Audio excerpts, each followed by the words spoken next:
কিছুদিন আগের কথা, উত্তর পূর্বাংশে এক সুন্দর রাজ্য ছিল। সেই রাজ্যে এক রাজা রাজত্ব করতেন। তিনি ছিলেন ন্যায়বান এবং সৎ। ওনার মনে একটা সবসময় আশঙ্কা ছিল যে রাজ্যের সব প্রজা ঠিক মতো আছে কিনা। একদিন তিনি ছদ্মবেশে নদীর ধারে বসে রইলেন।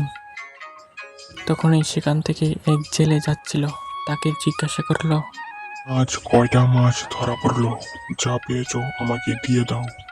আজ বেশি কিছু পাইনি, তবে একটা পেয়েছি, সেটা রাজবাড়িতে দিয়ে আসবো। উত্তরে রাজা বলল, এটা রাজবাড়িতে দিয়ে আসতে হবে না, আমাকে দিয়ে দাও। এর বদলে আমি তোমায় স্বর্ণ মুদ্রা দেব। তারপর জেলে বলল, না না, আমি এই মাছ আপনাকে দিতে পারবো না। রাজার নিয়ম অমান্য করতে আমি পারবো না। তুমি সত্যিই এক সৎ প্রজা, আমি তোমাকে অনেক পুরস্কৃত করব। তারপর রাজা তাকে পুরস্কৃত করেন অনেক স্বর্ণ মুদ্রা দিয়ে।